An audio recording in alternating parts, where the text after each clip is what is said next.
Presentation भी मैंने पढ़ा ही अपने ऊपर ही चिंतन करते हुए कि मैं कैसे जी पा रहा हूँ कोई मुश्किल नहीं। It is basically just putting down of the strategies which I have been using time to time अपनी दिमाग को ठीक रखने के लिए ताकि समता बनी रहे, ब्रेक डाउन ना हो। जैसे साइलेंट खासतौर पर जब ध्यान करके आराम से सुनते हैं तो कोई महसूस नहीं होती, लेकिन जब परिस्थिति चारों तरफ से इंफॉर्मेशन किसी आती है तो मुश्किल लगता है। तो ये भी अब क्लियर है कि इस अनसर्टेनिटी के साथ हमको कई वर्षों तक जीना होगा। ऐसा अगर अगर कई वर्ष रहे हैं हमारे तो मतलब जितना जितना समय बचा उतना समय इस अनसर्टेनिटी के साथ रहना ही पड़ेगा। तो इसको हमको गंभीरता से चिंतन करने की आवश्यकता है। तो मैंने कोशिश की इसके ऊपर ठीक से रिफ्लेक्शन करने की। तो पहली बात ये आई कि क्या ये निश्चितता बीमारी के कारण ही आई है, पहले नहीं थी क्या? क्या ख्याल है तुम्हारा भी? सर ये तो बल्कि हमेशा ही बनी रहती है, किसी ना किसी तरीके की अनसर्टेनिटी हमारी नॉर्मल डेली लाइफ में भी होती है, और वैसे भी कोई एक्सट्रीम सर्कमस्टेंसेस में तो है ही, लेकिन नॉर्मल डेली लाइफ में भी बहुत अनसर्टेनिटी तो रहती है। हाँ If I बिल्कुल। tell you, if I tell you the statistics, हमारे देश की एक्सीडेंट्स की स्टैटिस्टिक्स अगर आपको बताएं, 2018 में भारतवर्ष में एक साल में 1.5 लाख लोग सड़कों पे एक्सीडेंट में मरे थे।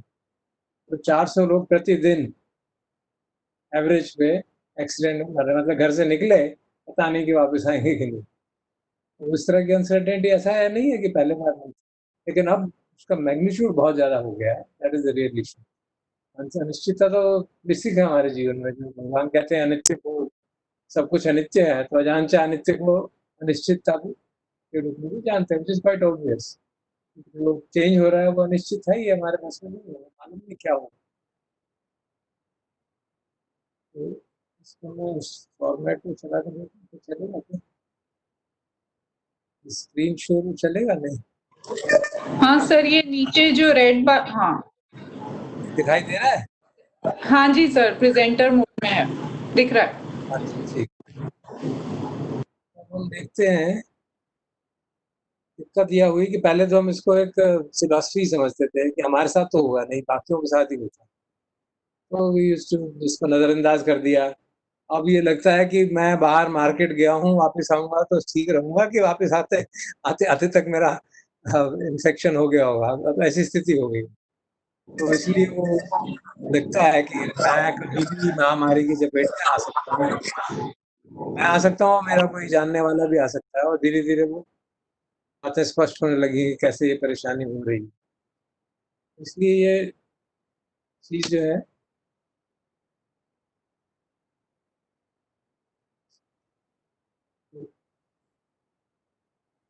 और एक मैंने चिंतन किया कि कुछ ऐसे भी हमारे पिछले दिनों जो सेना के चक्कर हुए, जो सेना में युवक जाते हैं उनके परिवार वाले प्रतिदिन इस निश्चितता में रहते हैं।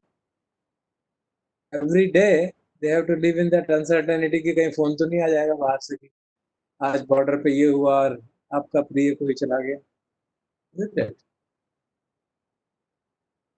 तो इज सुरभि देयर ऑनलाइन?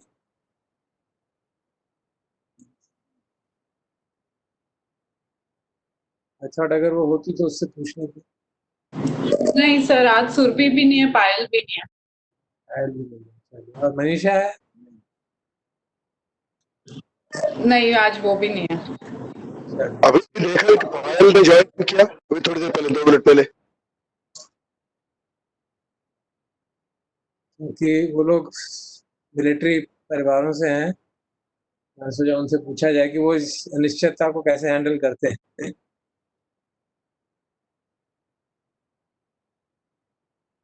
तो if you reflect on their part, कोई चारा नहीं रह जाता जब आपको सालों तक ऐसी परिस्थिति रहती है। जैसे सुरभि के बेटा जो था जम्मू कश्मीर बॉर्डर पे पोस्टेड था कई 2-3 वर्ष तक। यू कैन इजीली इमेजिन कि क्या मन की स्थिति रहती होगी। तो you know solution but to accept the situation.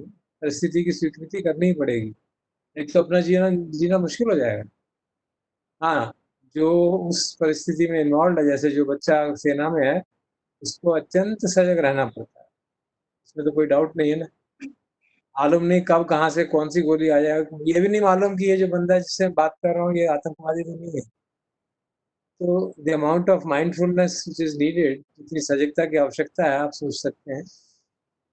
तो यही चीजें अभी भी आवश्यक है हमारे लिए भी। तो मैंने इस विचार करा कि हमारे लिए भी यही दो चीजें चाहिए, और बाकी तो बड़ी बहुत भारी हमको एफर्ट करने की जरूरत नहीं है।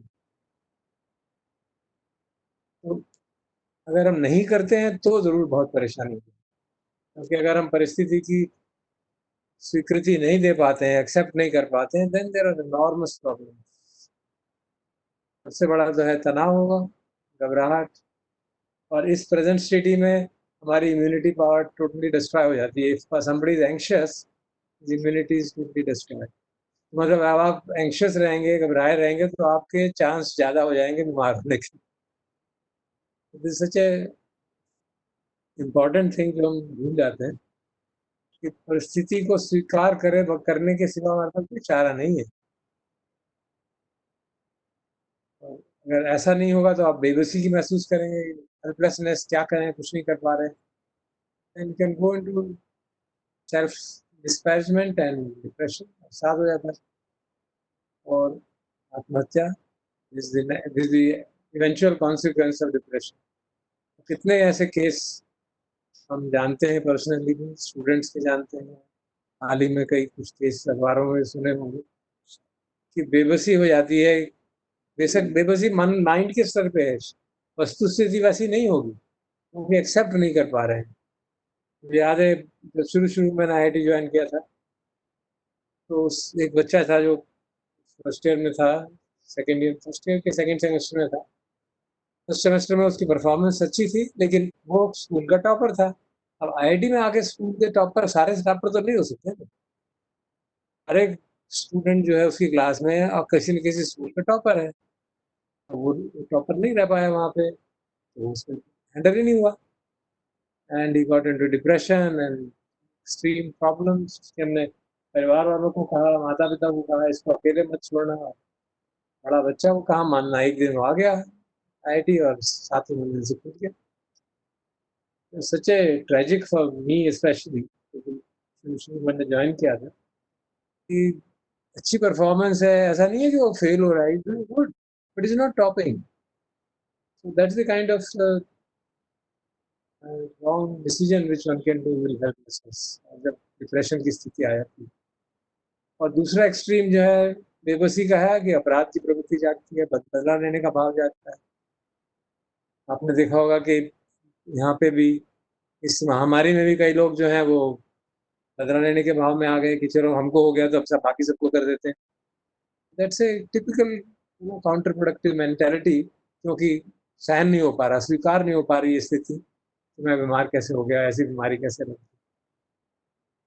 तो इसलिए परिस्थिति को स्वीकार करने का हमारे पास कोई ऑप्शन नहीं है। अगर हम नहीं करेंगे तो will be actually harming ourselves even more and. जब ऐसा देखते हैं तो भाई किसी तरह से अब हमको ये बात हुई कि स्वीकार करने में दिक्कत क्या है यार, वो तो सोच लो। तो हमने विचार किया कि भाई परिस्थिति की पूरी स्वीकृति में बाधा क्या है, दिक्कत क्या आती है। तो सबसे पहले तो है कि भाई सजग रहना पड़ेगा। अभी तो वहाँ आर्मी में, तो आर्मी का जो बच्चा आर्मी में है उसको रहना पड़ता है, यहाँ पे सारे परिवार को सजग रहना है, और सजग रहने की हमें आदत नहीं है। हम लोग generally we are use to carefreeness, which is a synonym for carelessness actually। तो सजग रहने की आदत नहीं है, तो इसलिए कठिनाई होती है। तो ये तो फिर भी किसी तरह से हैंडल हो जाएगी, लेकिन जो दूसरी बात है कि नाना प्रकार की आशंकाएं, भय, अनिश्चितता, ये ना हो जाए, वो हो जाए, ऐसा हो जाए, उसको कैसे हैंडल करा जाए। सबसे बड़ी अनिश्चितता ये है कि मैं बाहर गया तो मुझे रोग तो नहीं लगा, और गया हूँ आया हूँ तो फिर अनिश्चितता, शायद लड़ तो नहीं गया, अब टेस्ट कराऊं या नहीं। तो क्या मैं रोज टेस्ट कराऊंगा क्या? मैं घूमने जाऊंगा या इधर मार्केट जाऊंगा या बाहर भी घर से नीचे सामान लेने भी जाऊंगा, तो पॉसिबिलिटी तो है ही है कि इन्फेक्शन लग गया। तो क्या मैं हर रोज टेस्ट कराऊंगा?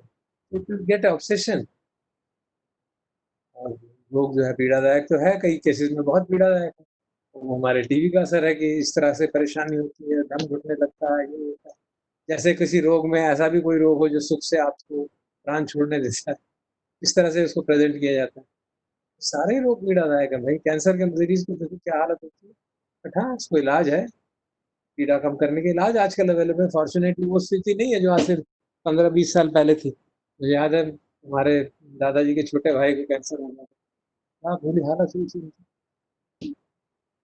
तो ऐसी स्थिति नहीं है, पीड़ा तो काफ़ी कम की जा सकती है। हमारी अपनी माताजी को इस समय याद है।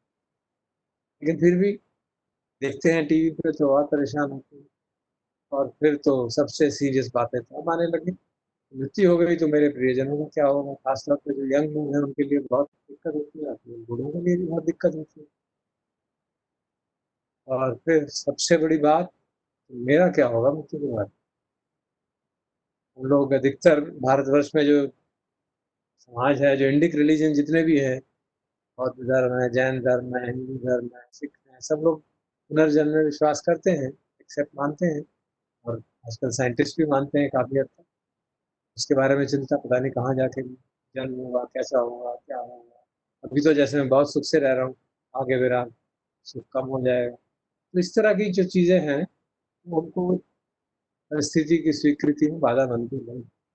तो इन हर चीज़ को एक-एक करके हमको समझना पड़ेगा और एक-एक करके रिफ्लेक्शन करके, इन्वेस्टिगेट करके उसको किनारे करना होगा, नहीं तो बात बनेगी नहीं। ऐसा मैं अपनी बात बता रहा हूँ। मुझे लगता है कि शायद सभी के साथ ये सत्य होगा। तो फिर एक-एक करके इन बाधाओं को समझा। इस सजग रहने में कठिनाई क्या है?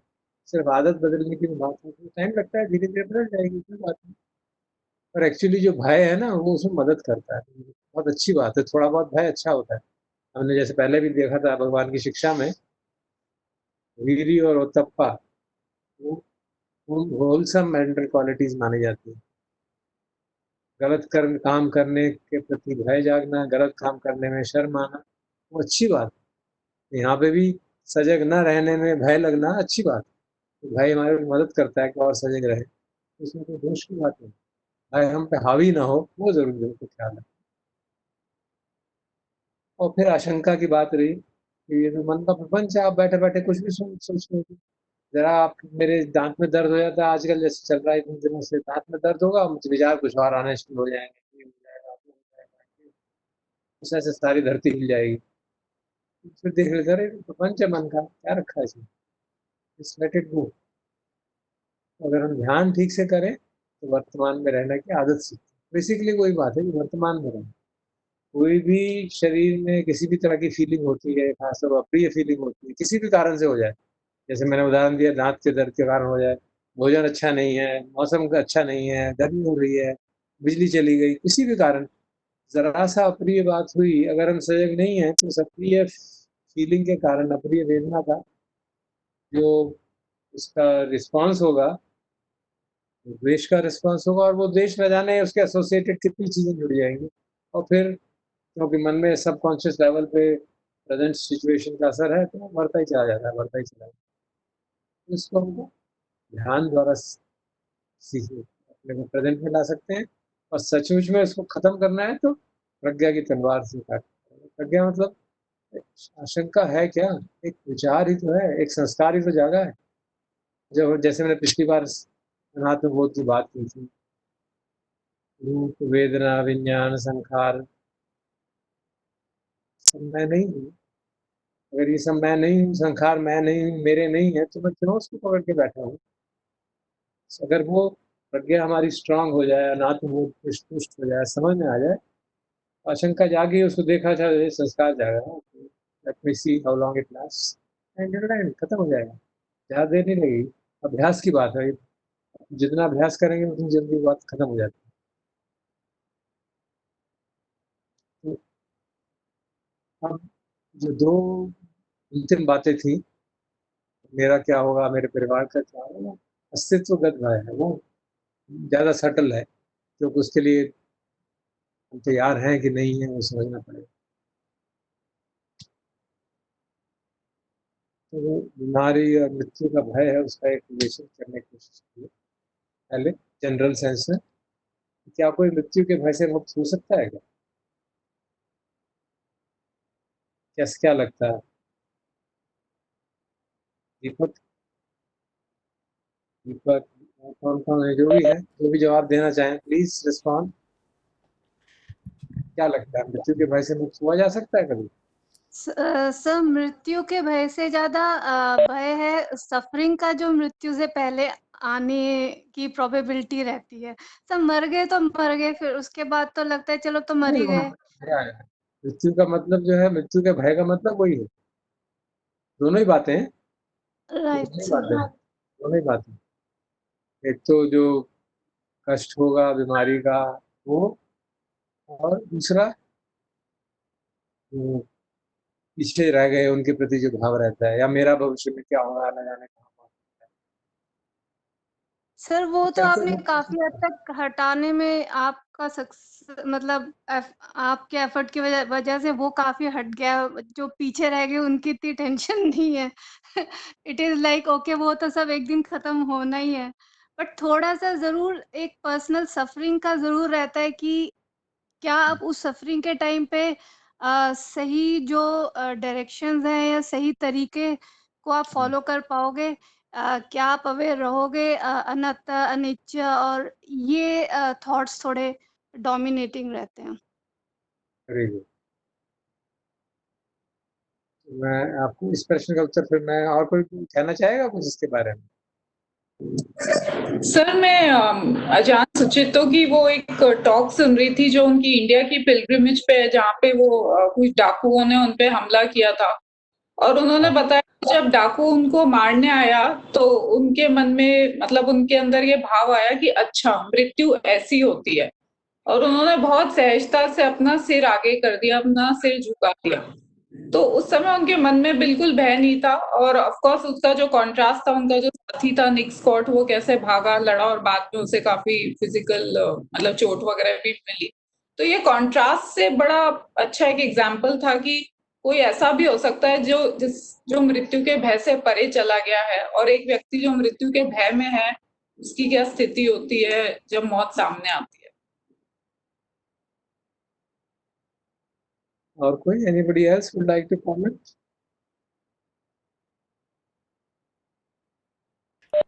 सर, आई थिंक एक चीज़ जो आई थिंक आती है कि अगर आप एक्सेप्ट कर लें कि for example time of death is uncertain and but death is certain, अगर वो चीज़ अगर आप अपने कोर ऑफ द माइंड में या कोर ऑफ द हार्ट में अगर आप एक्सेप्ट कर लें, then I think you can come out of fear of death may be. एक सूत्र है, हम लोग उसकी चैंटिंग करते रहते हैं कई यज्ञ सूत्र, आपको याद है? तो उसमें बात आती है, देवता हाँ भी इस सर। भय से, देवता भी इस भय से मुक्त नहीं है। तो वो देवता भी भय से मुक्त नहीं है, तो भगवान कहते हैं कि सम्यक संबुद्ध इस भय से मुक्त है। ये कैसे मुक्त है, इसका कारण कोई ऐसा वो मैजिक थोड़ा है। सम्यक संबुद्ध वीत राग है, वीत द्वेष है, वीत मोह, दैट इज द कंडीशन। हम में राग नहीं है, द्वेष कम है, नहीं है, मोह नहीं है, तो कोई कारण नहीं कि हमें मृत्यु का भय है। तो ये उदाहरण देने का मतलब ये है कि हमारी मृत्यु का भय, मृत्यु के पीड़ा का भय, कितना हम में राग है, कितना हम में द्वेष है। राग है तो जो पीछे रह गए उनके प्रति चिंता होगी, द्वेष है तो पीड़ा हो रही है, उसके कारण द्वेष जागेगा, और मोह है तो मैं जा रहा हूँ, मेरा क्या हुआ है, मेरा भविष्य क्या हो गया, मैंने क्या किया था, क्या नहीं करना था, मुझे अभी ये और करना चाहिए था, मैं कौन हूँ, मैं क्या हूँ। सो get into all kinds of complications. ये हमारे लिए एक बेंचमार्क, भाई अगर आपको सचमुच में मुक्त होना है भय से, हर परिस्थिति से, तो राग द्वेष मोह को कम करना है, तो साधना करनी ही पड़ेगी, और कोई चारा नहीं। तो ये ध्यान विवेचन का विषय है। मैंने जब बस हरा कोट करके आपको बता दिया, हर एक को हमको अपने अंदर जांचना पड़ेगा कि क्या ये सच है सचमुच में, कि जिस जिस चीज का मुझ में राग कम है, उसके छूटने से मुझे कष्ट होता है कि नहीं होता। अब जो हमारी बचपन की गुड़िया थी, वो अगर तुमसे दूर चली जाए तो दिखती, तुम परेशान तो नहीं होगी, वो उससे उठ गई होगी। लेकिन इस समय लैपटॉप से थोड़ी दिक्कत हो गई है, लैपटॉप से आ गए। और इसी तरह से द्वेष की बातें, कुछ बातों पे पहले बचपन में द्वेष था कि मिट्टी के खिलौने टूट गए तो बहुत गुस्सा आता था, अब नहीं आएगा। और मोह तो बहुत ही गहरी चीज़ है, मैं का भाव तो है ही है, मैं हूँ। इसको छोड़ पाना तो सचमुच में काफ़ी बड़ी बात है, लेकिन वो हल्का हो जाए ग्रेजुअली, कंप्लीटली ना छूट के एटलीस्ट सक्काई दिट्ठी हट जाए तो वही बहुत बड़ी बात है। दूसरी बात निश्चित किया जाए, और ये जो चक्कर है मृत्यु के बाद मेरे प्रियजनों का क्या होगा, इसका हमको एक ही तरीका है इससे छूटने का, हमें कर्म सिद्धांत पे विश्वास। जितना हमें कर्म सिद्धांत पे विश्वास है, जितना हमने अपने लाइफ में उसको वेरीफाई किया है, हर प्राणी अपने कर्मों का फल भोगता ही है। मेरी मृत्यु के बाद प्रियजनों का क्या होगा, जैसे उनके कर्म होंगे वैसा ही होगा। मैं जीवित रहूंगा तब भी वही होगा। अगर मैं जीवित भी रहा तो उनको अपने कर्मों का फल भोगना ही पड़ेगा, कोई चक्कर नहीं। मैं कुछ नहीं कर पाऊंगा, मैं ज़्यादा से ज़्यादा उनको थोड़ी एडवाइस दे पाऊंगा और कुछ नहीं होगा। तो ये चीज़ जो है कि मेरे प्रियजनों का मृत्यु के बाद क्या होगा, शुद्ध राग का प्रतिपादक है कि हमें राग है और कुछ नहीं, समझ नहीं है, प्रज्ञा नहीं जागी। इवन मंडेन लेवल की प्रज्ञा जो हमारा लोकीय समाधिष्ठि है, कर्म सिद्धांत, इसको समझना बहुत महत्वपूर्ण है इस संदर्भ में। तो फिर हमें अनासक्ति का महत्व समझ में आता है कि आसक्ति से दुखी तो जो होगा, और अगर आसक्ति के मन लेके होगी तो आगे परेशानी होने वाली है, अगला जन्म परेशानी। तो ये बहुत विवेचन का विषय है, हर एक को अपने अपने तरह से इसे विवेचन करना चाहिए। क्या परिजनों के प्रति आसक्ति बहुत अच्छी चीज़ है। भगवान का एक सुने थे, प्रेम तो होती दुख, affection is the cause of suffering. उसके ऊपर जो चर्चा आती थी कि राजा प्रसन्नजीत बहुत नाराज हुए कि आप कह रहे हैं प्रियजनों के कारण दुख होता है, ये भी कोई बात है।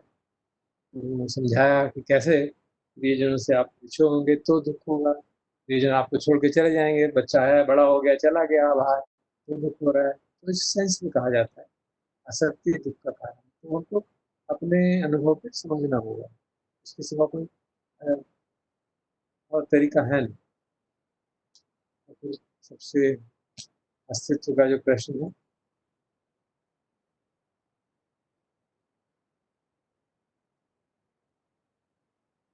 मृत्यु के बाद मेरा क्या होगा, तो इसके लिए तो भगवान ने हमको गहराई से समझाया हुआ है डिपेंडेंट ओरिजिनेशन प्रतिष्ठित समुत्पाद के आधार पर कि किस प्रकार से अगर हमारी अतिरिक्त तृष्णाएं रह गई हैं तो हमारा अगला जन्म होगा ही उन तृष्णाओं के अनुरूप अगला जन्म। जो मृत्यु के समय संस्कार जागेगा वैसा ही अगला जन्म होगा, और प्रतिक्षण इस जन्म में भी ऐसा ही हो रहा है। संस्कार जागता है, विज्ञान जागता है, विज्ञान को कंडीशन करता है, विज्ञान से नाम रूप कंडीशन होते हैं, नाम रूप से इंद्रिया कंडीशन होती हैं, से इंद्रियों से स्पर्श कंडीशन होता है, उससे वेदना होती है, वेदना होती है प्रिय होती है अप्रिय होती है, और फिर हम उसमें प्रतिक्रिया करते रहते हैं। ये प्रत्यक्ष समुत्पाद को हम कई बार चर्चा कर चुके हैं, ज़्यादा डिटेल में नहीं जाएंगे। तो वो हमको समझाता है कि पुनर्जन्म जो है हमारा जो इस चित्त धारा का अंतिम क्षण होगा, जो संस्कार जागेगा वो हमारा अगला पुनर्जन्म बताएगा। और जितने जब तक हमारे अतिरिक्त तृष्णाएं संसार में है, जीवन में है, तो ये धारा बहती ही रहेगी। जब तृष्णा समाप्त होगी तभी पुनर्जन्म समाप्त होगा, जिसे मोक्ष कहा गया है। और हर परंपरा में भारत में इसकी व्याख्या है, ऐसा नहीं कि सिर्फ भगवान बुद्ध की शिक्षा में आता है। तृष्णा समाप्त होगी, भगवान बुद्ध की भाषण में हम सुनते हैं विसंखार गतम चित्तम, चित्त संस्कार विहीन होगी तो पुनर्जन्म समाप्त हो।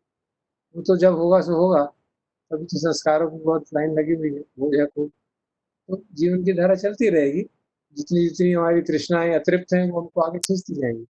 सामान्य जीवन में भी हम देखते हैं जो भी हम काम करते हैं तृष्णा से प्रेरित होकर ही करते हैं। कभी कभी होता है ब्रह्म विहारों से प्रेरित होकर कुछ करते हैं, वरना तो तृष्णा से प्रेरित ही काम करते रहते हैं। हमको समझना चाहिए कि जो चित्त धारा का अंतिम, इस जीवन का जो अंतिम चित्त है वो अगले जीवन का पहले चित्त का जनक। और इस जीवन का अंतिम चित्त कैसा होगा? जो हमने सारा जीवन जिस तरह से जिया है, सारा जीवन हमने झूठ बोल के, बेईमानी करके, परेशान करके लोगों को जिया है, तो वैसे ही चित्त जागेगा। और सारा जीवन हमने ध्यान किया है, मैत्री भावना की है, मुदिता भावना की है, ब्रह्म विहार का अभ्यास करते रहे हैं, तो स्वाभाविक है कि वही भाव चित्त के जीवन के अंतिम क्षण में भी वैसे ही भाव जागेगा। चलो मृत्यु आ रही है, अब तो और कुछ नहीं, मैत्री कर लो, करुणा का भावना का अभ्यास कर लो, मुदिता का अभ्यास कर लो, पुण्यानुसति कर लो, कुछ कर लो, तो अवश्य ही अगला जन्म हमारा सुगति होगी। दुर्गति होने का कोई चांस नहीं। इसमें भी फिर वही कर्म सिद्धांत की बात है। अगर हमारे शील पुष्ट है तो ये हो ही नहीं सकता कि हमारा अगला जन्म लोअर लेवल्स में हो, क्योंकि लोअर लेवल्स में पशु में और उससे नीचे के लेवल में शील का पालन नहीं हो सकता। शील का कंसेप्ट ही नहीं है। तो सिर्फ शील का ही पालन करने, जैसे ही कहा जाता है आदि में कल्याण है, शील का ही हम ठीक से पालन करेंगे तो प्रकृति का नियम है कि हमको ऐसा जन्म मिलेगा जहाँ शील पालन करने का अवसर और मिलेगा, शील के अनुसार हम जी पाएंगे, नहीं तो हो ही नहीं सकता। तो इसलिए शील का बहुत महत्व और इसीलिए बाकी साधनाओं का भी महत्व। मैंने वो आगे अगले संक्षेप में उसके बारे में चर्चा की है। कुशल उपाय क्या है? ये परमानेंट सोल्यूशन नहीं है, कुशल उपाय। हम साधना करें, चित्तानुपचना बड़ा भारी पावरफुल चीज है, क्योंकि चित्त में जो भी उठता है उसको हम देख के किनारे करें ना, वो मैं तो नहीं हूँ, मैं नहीं हूँ, मेरा नहीं है, तो काहे को उसको पकड़े रहे? वेलक्रो की तरह चिपक जाते हैं तो हटा लें उसको, जाने दें, चला जाए। और जो पॉजिटिव थिंग्स हैं, मैत्री का अभ्यास, करुणा का, मुदिता का, उपेक्षा का, आजकल हम यही सब करते रहते हैं, तो इसका लाभ होता है आपको, हमको अभी भी इस जीवन में भी महसूस होता है, इससे चित्त शांत होता है और जो चारों तरफ से इम्पिंजमेंट आ रहे हैं उसको हैंडल करने में मदद मिलती है। तो अवश्य स्वाभाविक है कि अगर हम इस स्थिति में, मान लीजिए मुझे हो जाए करुणा और मैं पहुंच जाऊं मृत्यु के कगार पे, तो यही करूंगा और क्या करूंगा। तो मैं सारा दिन यही करता रहता हूँ, तो वहाँ भी यही करूंगा, जब तक होश रहेगा तब तक यही करूंगा। तो फिर चिंता की क्या बात? चिंता तो सब कोई आवश्यकता ही नहीं है, क्योंकि अगला जन्म तो अच्छा ही होगा। जो मैं काम संस्कार लेके इस समय पैदा किया है, वो संस्कार मुझे अगला चित्त देगा, और वो अगला चित्त जो होगा, जो अगला विज्ञान होगा, वो वैसा ही होगा जिसमें मैत्री हो, करुणा हो, मुदिता हो। तो ये सब भाव नीचे के लोगों में तो नहीं आने वाले, मनुष्य लोग में जाएंगे या ऊपर के लोग में, तो चिंता की क्या बात। और इसी तरह 6 अनुसतियों का जो बुद्धानुसति, धम्मानुसति, इसीलिए इनका इतना महत्व दिया जाता है कि हम अपने चित्त की स्थिति को नेगेटिविटी में न जाने दें। इनका जितना अभ्यास करेंगे हमारा चित्त हमेशा पॉजिटिव लेवल पे रहेगा। अगर ये 0 डेटम लेवल है, उसके ऊपर ही रहेगा, और पॉजिटिव लेवल पे रहेगा तो अगला जन्म भी पॉजिटिविटी से भरा होगा, नेगेटिविटी हो ही नहीं सकता, आ ही नहीं सकती, बिकॉज जो अगला जन्म होता है वो उसके रेजोनेंस से होता है। It's a basic scientific process, it can not be otherwise. एक आम का पेड़, जो बीज जो है वो आम का फल ही देगा, बबूल नहीं जाने जो। तो जो कॉन्शियसनेस है उसको सीड कहा गया, like a seed, and Karma is like a field, and craving is like the moisture in which the tree of human being grows. ये भगवान की वाणी है। तो जो कॉन्शियसनेस है हमारी मृत्यु के समय की, अगर वो मैत्री से भरी हुई है तो पेड़ मैत्री वाला ही तो होगा, करुणा वाला ही तो होगा, तो उसमें चिंता की काहे की दिक्कत है। तो जो अच्छा साधक है, जो सब ठीक से समझता है, उसको इस बात की चिंता की जरूरत नहीं है। लेकिन हाँ, फिर भी जाती है, क्योंकि ये कुशल उपाय है, ये इसको जड़ से नहीं काट रहे हैं, तो इसलिए फिर भी बार बार हमको अभ्यास करने की आवश्यकता है। कर्म सिद्धांत को विवेचन, उसको ठीक से समझना, उसको कॉन्फिडेंस रखना। और जहाँ तक अवसाद और डिप्रेशन का बात है, ये वेल रिकॉग्नाइज्ड फैक्ट है। मैं अपनी आईटी में भी क्लासेस में बच्चों को जब डिस्कशन करता था, कहा करता था कि मुदिता जो है अवसाद का निरोधक है। निरोधक मतलब उसको जन्म नहीं होने देता, निरोधक मतलब होता है जो जन्म ना होने देता। तो अगर आप मुदिता का अभ्यास करेंगे तो अवसाद, डिप्रेशन आ ही नहीं सकता। तो डिप्रेशन आता है कि मेरे को कोई सक्सेस नहीं मिल रही, मेरे को, मैं फेलियर हूँ। जब आप दूसरों के सक्सेस में खुश रहेंगे तो आपको कभी फेलियर का महसूस नहीं होगा, नेवर बी डिप्रेस्ड। तो this hard fact, psychological fact, कि अगर आप मुदिता का अभ्यास करेंगे तो डिप्रेशन नहीं है। किसी दूसरे के सुख में सुखी रहेंगे तो आपको परेशानी नहीं होगी। इसी तरह एक संत थे बहुत पुराने, जो कृष्णा से पहले उनकी वाणी में सुना करता था, जो दूसरों के दुख में दुखी रहता है उसको अपने दुख से दुखी रहने की जरूरत नहीं है। क्योंकि आपने दूसरों के दुख में दुखी रह के उसके लिए करुणा का किया, उसकी सेवा की, उसको मदद। These are laws of life. This is basically कर्म सिद्धांत. So you understand that properly. Of course, ये बेसिक चीजें हैं जो हमारे को खासतौर पे अवसाद और डिप्रेशन के लिए फिजिकल एक्टिविटी, योगासन, प्राणायाम, एंड इन मॉडर्न टाइम जो कि सांस की प्रॉब्लम है, इस बीमारी में सांस की बहुत प्रॉब्लम है, तो ये सब मैं शारीरिक व्यायाम तो मैं पहले से ही करता था, योगासन भी करता था, प्राणायाम वगैरह थोड़े ज़्यादा कर दिए कि भाई हाँ, breathing process should be improved because my lungs are not good. So this is basically what I do. I'm just sharing with you that. और सबसे महत्वपूर्ण बात ये बंद कर दो, ये समाचारों का नमस्ते कर दो। मैडम को भी कहता रहता हूँ, मैडम ने भी काफी बंद कर दिया, तो पिछले 6-7 महीने से मैंने देखा ही नहीं। और टीवी में देखना है तो जहाँ नंबरों का प्रवचन सुन लो, मेरे का प्रवचन सुन लो, स्मार्ट टीवी है लगा हुआ, उसे देख लो। टीवी समाचार तो बिल्कुल मुसीबत है हमारे लिए। आपको समाचार जानने हैं, आप पढ़ लो, अखबार में पढ़ लो, फोन पे वेबसाइट पे जाके पढ़ लो कि ये ऐसा हो रहा है, ऐसा हो रहा है। We don't want to be ignorant, that is fine.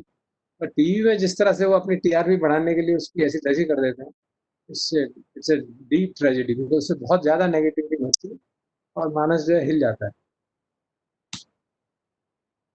एक कुशल उपाय जो है वो शांति देव का आपने नाम सुना होगा, मशहूर उनके महायाना ट्रेडिशन के टीचर थे।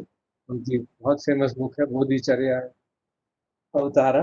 ये है वो बुक, आप देख सकते हैं। Is the book, it's a guide to Bodhisattva's way of life. उसमें सबसे बड़ा चैप्टर जो है एंगर पे है कि एंगर कितना खतरनाक है, और उसमें इस तरह के जेम्स भी हैं जो बड़ा आप सोचेंगे तो लगेगा कितनी बड़ी बात है। भाई अगर कोई प्रॉब्लम है उसका सॉल्यूशन हो सकता है तो चिंता किस बात की है, सॉल्यूशन हो रहा है ना।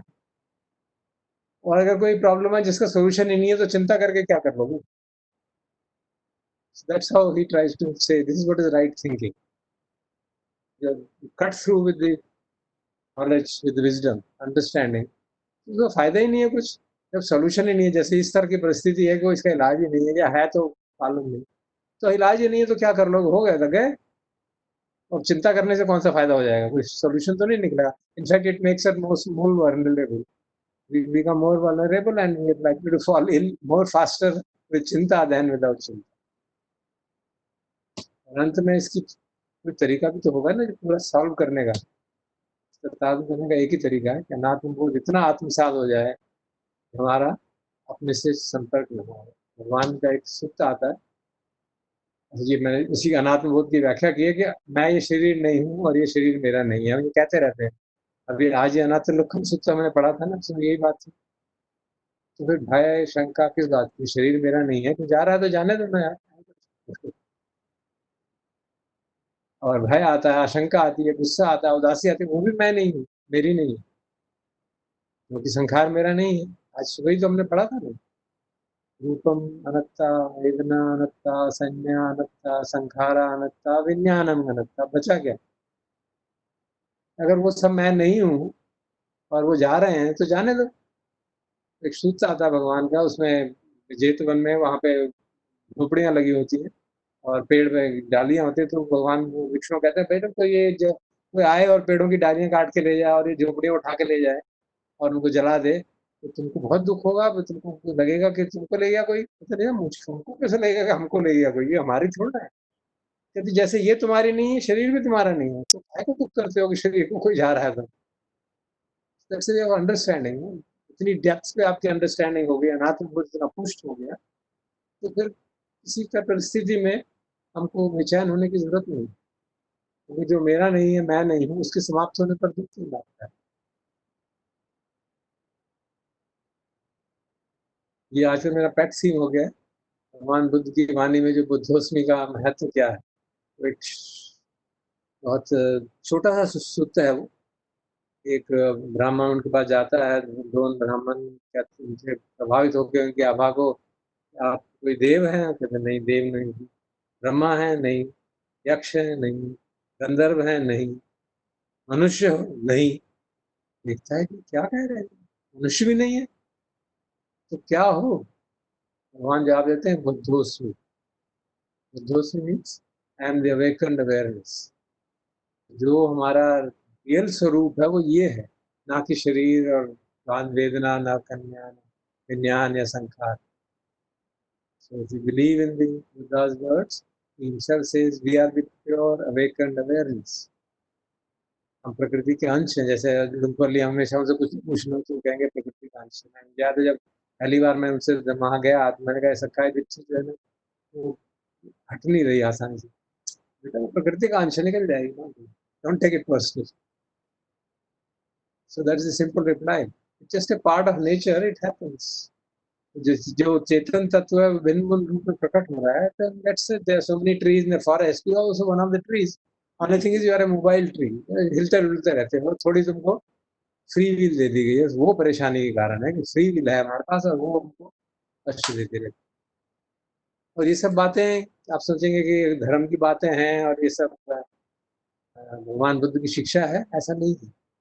लेटेस्ट साइंस भी इसी कंक्लूजन पे निकल रही. तो मैंने जो लेटेस्ट बुक्स का सोचा है इनका फ्रंट कवर आपके सामने डाल दूं. Biocentrism is the latest book written 3 or 4 years back. A famous biologist, Robert Lanza, says life and consciousness are keys to understanding the true nature. क्योंकि अभी तक संसार को फिजिक्स के हिसाब से समझा जाता है, मैटर समझ के समझा जाता है. उन्होंने कहा वो तो तुम काफी कोशिश कर ली, 100 साल से फेल हो गए और रहने दो, अब हमको आने दो. This is how the reality of the life is consciousness.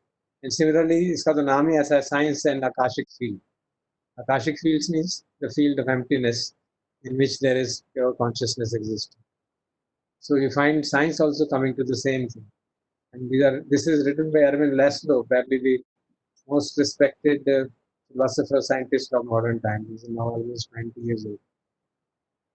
Integral theory of everything. इसको अगर साइंस में आपकी रुचि हो पढ़ें इसको तो you'll be astounded at the depth of his. Every science known in the world he has integrated together and shown that there is a संसार में एक आकाशिक फील्ड है. आकाश वही भारत की जो कल्पना है आकाश की, आकाश धातु की, उसी से दी है. और वो फील्ड क्या है? वो इंफॉर्मेशन का फील्ड है. जैसे कॉन्शियसनेस फील्ड हम कहते हैं वो इंफॉर्मेशन का फील्ड. बिकॉज कॉन्शियसनेस क्या है? नोइंग चीज है, information. So he says that on that basis he has explained the whole all of the science. और इन्होंने कोशिश की है एक्सप्लेन करने की कि अगर आप जब तक आप लाइफ और कॉन्शियसनेस को, लाइफ का मतलब वही है चेतन तत्व, कॉन्शियसनेस, उसको आप बेसिक नहीं मानेंगे आप कुछ समझ नहीं सकते कि संसार में क्या हो रहा है. इसीलिए उन्होंने कहा कि world is biocentric. The essence of the world is consciousness. So science also is coming to the same understanding which the great teachers like Lord Buddha are pointing out. Those who, and the reality of the fact is pure consciousness. And if अगर हमारे को समझ में आ जाए कि हम pure consciousness हैं, शरीर बदलते रहते हैं, और जब हम सचमुच में उसमें स्थापित हो जाएंगे तो फिर अगला शरीर भी नहीं होगा. और जब तक नहीं स्थापित होते तब तक शरीर आते रहेंगे, मौका मिलता रहेगा. हम so it's a kindness and compassion of nature कि हमको मौका मिलता रहता है कि हम उस डायरेक्शन में चलें. और संयोग से अधिकांश लोग, हम सब लोग कोशिश कर रहे हैं उस डायरेक्शन में चलने की. Nothing to worry and everything to feel happy. Thank you. Thank you sir. I hope कि हम में से कुछ लोग या सभी लोग शायद कि हम सबने अपने लिए कुछ कुछ लिया होगा इस पूरे डिस्कशन में से, और शायद हमें अनसर्टेनिटी के साथ जीने में ये यूजफुल होगा. मैं खुद के लिए मतलब ये जो आकाशिक फील्ड, मुझे ये बड़ा मतलब अच्छा लगा है देख के कि साइंस में अब ऐसे टर्म्स भी यूज किए जाते हैं. और जो आपने मोबाइल ट्री की बात करी, that's a very good analogy to look at ourselves. So with that now question